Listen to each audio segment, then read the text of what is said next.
Hello, Suffolk County team. This is Mike Tegman from First Watch, and I'm going to walk you through our Resilient First system and product in a very quick fashion here. I wanted to give you just a little bit of a framework for what got me interested in stress management and resilience overall. I used to be a paramedic for the city and county of Denver, and one evening, just after dropping a patient at Denver General Hospital, I got one of those calls that you hate to get as a paramedic for an officer down at number 40 South Pennsylvania in Denver. This is the front of the house. This is a daytime shot, even though the call happened at nighttime. And in the front yard of this house was a sign posted that said, "This house has been harassed by the Astro Hole Division of the Denver Police Department for the last 20 years, along with an upside-down American flag, which is an international symbol for distress." What had happened was a woman inside the house had called 911 and said she was afraid that her drunk husband might kill her. The police department dispatched a patrol car that had two officers in it. Officer James Weir, who was a rookie officer who had just completed his first month's worth of training in the Denver Police Academy, after which they were to spend 2 weeks out riding along with the field training officer before going back to complete the last 3 months of their training academy. Officer Weir and his field training officer pulled down the street here in front of the house at number 40 South Pennsylvania and noticed a man with a long barrel weapon standing behind the screen door on the front of the house. They got on the radio and called "man with a gun." Officer Weir deployed to take up a position of cover behind this 4-foot high concrete reinforcing wall in front of the house. The house is up on a little bit of a hill. The field training officer took up a position of cover behind a parked car across the street, and the man opened fire, shooting through his screen door. The officers got on the radio and yelled "shots fired," started returning gunfire, and as the gun battle was going back and forth between the officers and the man in the house, Officer Weir peeked his head up over the concrete reinforcing wall and to return fire, and took a shotgun blast to the forehead, which dropped him on the ground in between the sidewalk and the concrete reinforcing wall. So the call went out for officer down. My partner and I, Denver General, was just 4 blocks away from this address. We responded and took up a position of cover behind a 4-story tall apartment complex at the end of the block. Other officers are arriving from all over the city. As I peeked out around the edge of the apartment complex, I saw a friend of mine who was the district sergeant, Sergeant Ron Sampson, who had parked his car down at the other end of the block, and he was making his way along the houses, trying to get to the downed officer.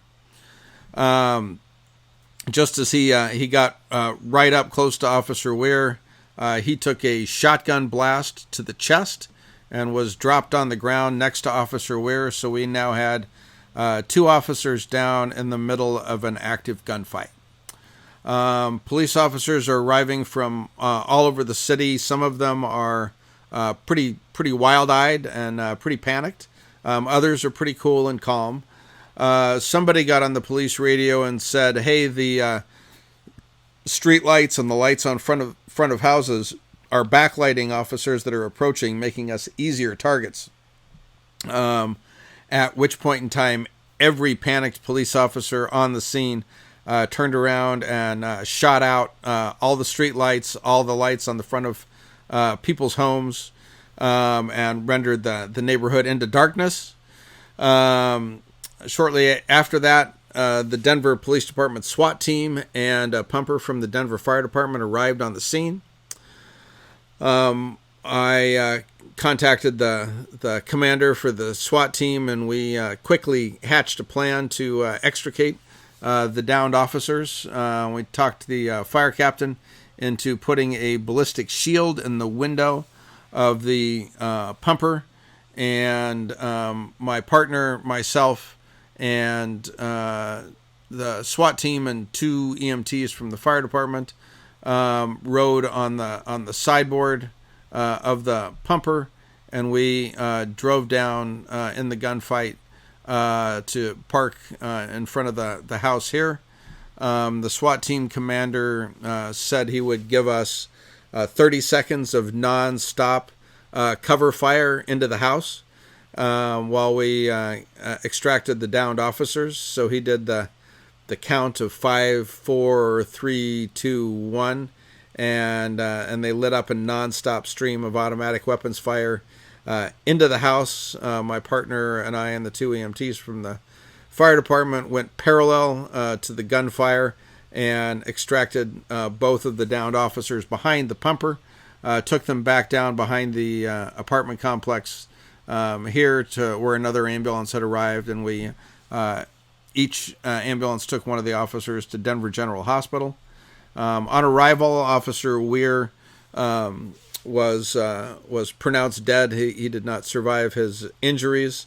Sergeant Sampson was talking when we first got him to the ambulance, but he cardiac arrested as soon as we moved him over to the bed in the trauma center in the main trauma room at Denver General Hospital, and they cracked his chest, managed to sew up the hole in his heart and defibrillate him and get his heart restarted, take him off to the operating room. He actually survived his injuries and made a full recovery and returned to work at the Denver Police Department for another 4 or 5 years before he retired and now runs an antique store in a small town in northern Colorado. And this entire incident happened in the mid-1980s, so it was a very long time ago. But one of the things I noticed, they brought in, Jeff Mitchell came in to do the critical incident stress debriefing. We had all the psychologists and group meetings afterwards, and there were some of us that were certainly sad about the situation, but we went back to work on our next shift and managed to recover. And other people, it took several months where they were off work before they were able to come back. And there were 2 of the police officers involved who never returned to duty. So my question was, what was the difference between people who showed up on the scene and remained calm and cool and collected, like the SWAT team commander, versus those who were panicked? And what made the difference between those of us that did okay, we saw, smelt, heard, and felt the same thing, versus people who ended up with a psychological injury and were never able to come back to work? And the essence of that really is resilience. And resilience is advancing despite adversity.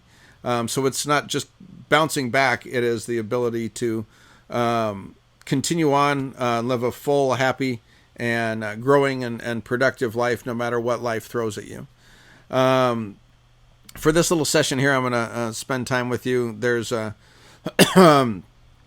kind of a way to think about it. Resilience is what you build before you end up in a particular stressful situation. Stress management skills, which overlap with resilience skills a bit, are the skills you use to take care of yourself in the moment when you're taking care of a difficult situation. And critical incident stress debriefing, trauma-informed psychotherapy, peer support teams, chaplains, EAPs, all of those kinds of things are what happens on the other side of a particular stressful situation for those folks that need it. This session here, and what we're going to talk about right now, is really focused just on resilience. And I don't know how it's been for you all, but since COVID has hit our world, I've been doing a whole lot more home cooking, which has actually been a blast. But one of the principles is I always keep my knives sharp so that when it's ready for me to cook dinner, they're ready to go and ready to take care of me when I need to eat. And just like that, resilience helps you stay sharp, even though if you don't feel stressed right now or feel like you can handle almost anything. Resilience is a capacity that, when built well, will serve you in the time where you need it if your skills are sharp and they're ready to take care of you. So just like we go to the gym to strengthen our physical body, resilience is kind of like taking your brain to the gym to strengthen your emotional and psychological perspective. So just like your body has a number of different muscle groups, resilience has several components that all work together to make you psychologically and emotionally strong. So the first of these is the vision domain. And in the vision domain, it's really about your purpose, being able to set and achieve goals, prioritize things effectively, decide what matters and what doesn't matter, and it really helps motivate you to action. Composure is the second one, and this is really about kind of keeping your cool in the moment. And this one really overlaps with stress management. It involves recognizing the signs of stress and having the ability to regain your composure when you've been a little bit emotionally hijacked or thrown off for whatever reason. And one of the key strategies for this is the ability to label your emotions in the moment. That has been shown through neuroscience research to help dial down your sympathetic nervous system response. Reasoning is the third component of resilience, and this is your problem solving, your ability to think clearly when you're facing stress. And one of the things about our brain is the ability for our brain to function really depends on what state we're in. So if we are cool, calm, and alert and relaxed, we have access to parts of our memory that we don't have access to when we're stressed and kind of on edge a little bit. So reasoning is really the ability to have access to your full cognitive capacity and the resources to be able to sort through things effectively. The fourth category is health, and you're all familiar with the importance of physical fitness and how your mind and body work together. Things that are good for your body are good for your mind, and things that are good for your mind are good for your body. There's really no difference between the two of them. Nutrition is an important part of health, and in addition to exercise and eating whole foods, more vegetables and fruits, and less processed foods, and less things with added sugar makes a huge difference to your stability and your mental and psychological functioning and mood. So sleep is the next category. Adults need 7 hours of good quality sleep to be able to maintain healthy functioning. It relates to your obesity level and your cardiovascular risk factors and all kinds of different things. I tend to track my sleep using my Apple Watch, which I wear to bed. It tells me how long I'm sleeping and how deep my sleep is. The fifth category is tenacity. That's the stick-to-itiveness and persistence to be able to stay with things after other people may have quit. It also helps you bounce back from little things like getting cut off in traffic or dropping your smartphone into the toilet while you're texting on the loo. And it's been shown that tenacity, that perseverance, has a bigger contribution to success in life than actually your IQ or your intelligence does. And the last of the categories is collaboration. And collaboration has to do with your relationships. And it's about having secure connections with others, willingness to ask for help, and having good quality relationships, which during a time of physical distancing can be a bit challenging. So that's kind of a quick overview and quick summary of the domains of resilience. And your Resilience First tool is designed to give you feedback on all 6 of these categories. And based on your scores on your PR6 resilience assessment, it will build a customized training program for you that will help you build real, useful, actionable, meaningful skills in each of these domains, but it customizes it based on your own individual scores. So with that, I wish you staying safe and staying virus-free during this pandemic, and that you dive into Resilience First and build your own emotional, psychological, and strength for the long run.